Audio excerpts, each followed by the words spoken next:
They tell me that I'm never. Halo semua, salam sejahtera Malaysia.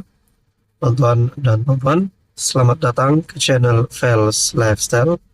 Terima kasih kerana terus setia dan bersama di dalam channel ini. Dan kepada yang baru di dalam channel ini, selamat datang admin ucapkan.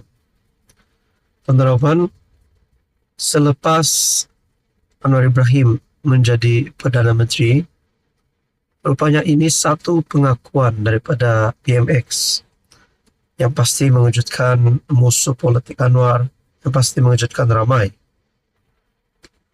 Pengakuan daripada PMX, negara berdepan dua puak bawa kebencian, kata PM.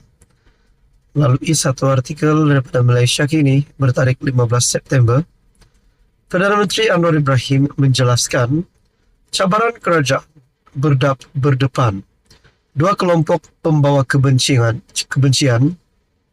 yang telah menjadikan negara dalam simpang siur. Ini terjadi apabila satu pihak membenci Islam, manakala satu pihak lain membawa fahaman Islam yang penuh kebencian. Kalau kerajaan jahat semua, yang baik hanya kabilah dan kelompok mereka. Ini jenis asabiah yang akan merosakkan sendi kekuatan masyarakat. Jadi kita terpaksa berdepan dua-dua tarikan ini. Di satu pihak Islamofobia, maknanya tak boleh langsung sebut Islam.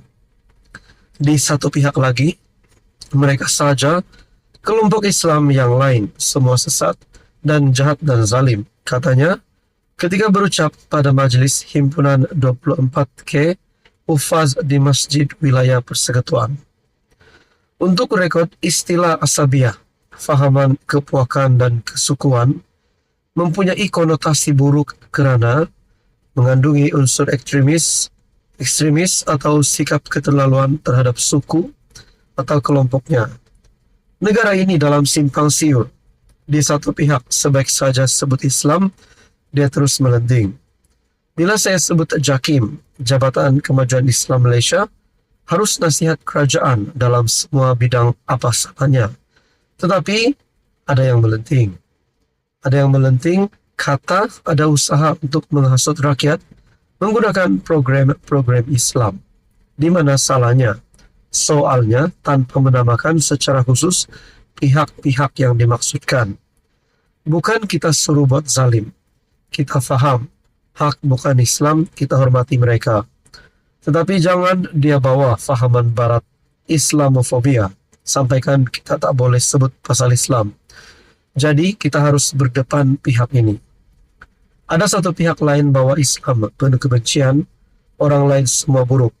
Kalau kerajaan jahat, kalau sebut Zahid nampak jahat semua. Katanya menyentuh timbalannya yang turut hadir pada majlis sama. Tiada kebaikan.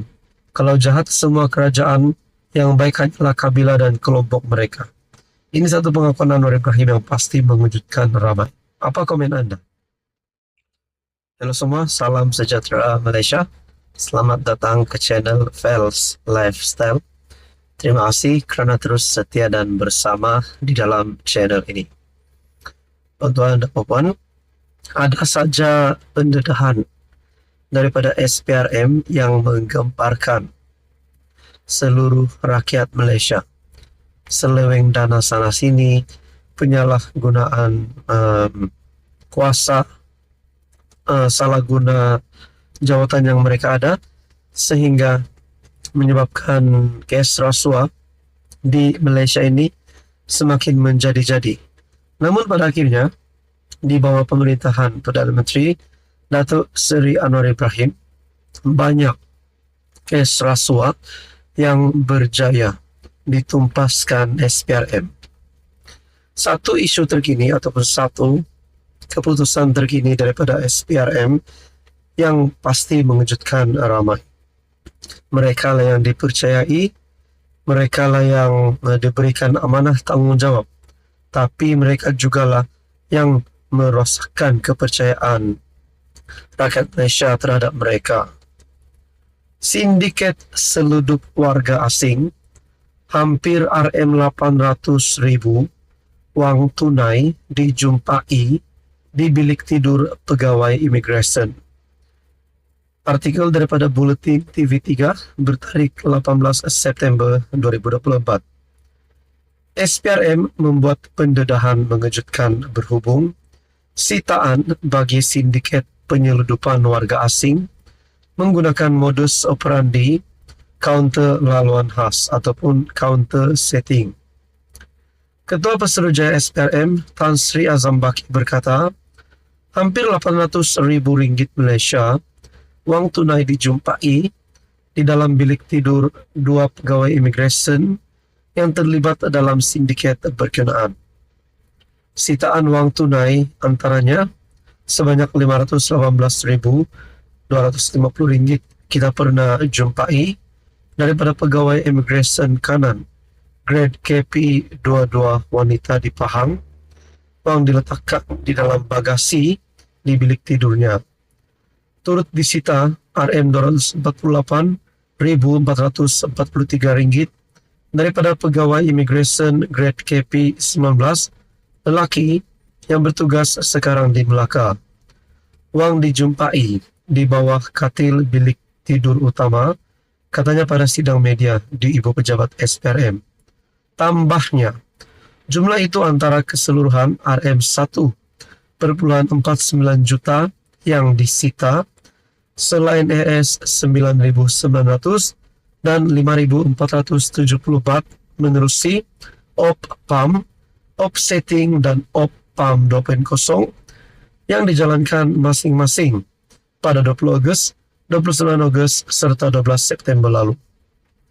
Beliau berkata, akaun bank yang dibekukan adalah sebanyak 215 akaun dengan nilai RM 3.6 juta lebih, membabitkan 16 milik syarikat dan 84 individu, yang mana 49 akaun pegawai imigresen dan seorang anggota polis di Raja Malaysia.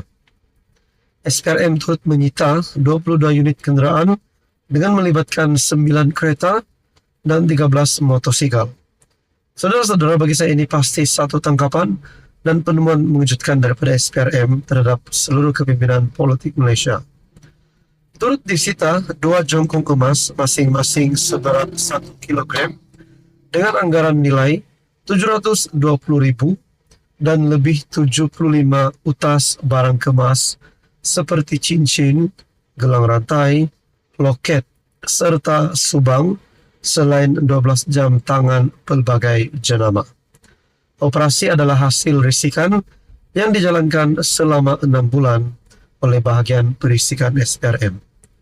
Mengulas lanjut, Azam Baki berkata, modus operandi sindiket adalah mempromosikan package untuk masuk ke Malaysia menerusi platform media sosial seperti Facebook, Telegram, dan aplikasi media sosial lain. Ujarnya, ejen akan menghubungi pegawai imigresen menerusi WhatsApp untuk mendapatkan tarikh yang sesuai untuk kumpulan warga asing datang ke Malaysia sebagai pelancong, dan pegawai imigresen terlibat akan memberi lampu hijau jika tarikh berkenaan sesuai. Tuan-tuan yang amat dihormati, apa komen anda? Ini pasti satu tangkapan dan penemuan mengejutkan seluruh rakyat Malaysia.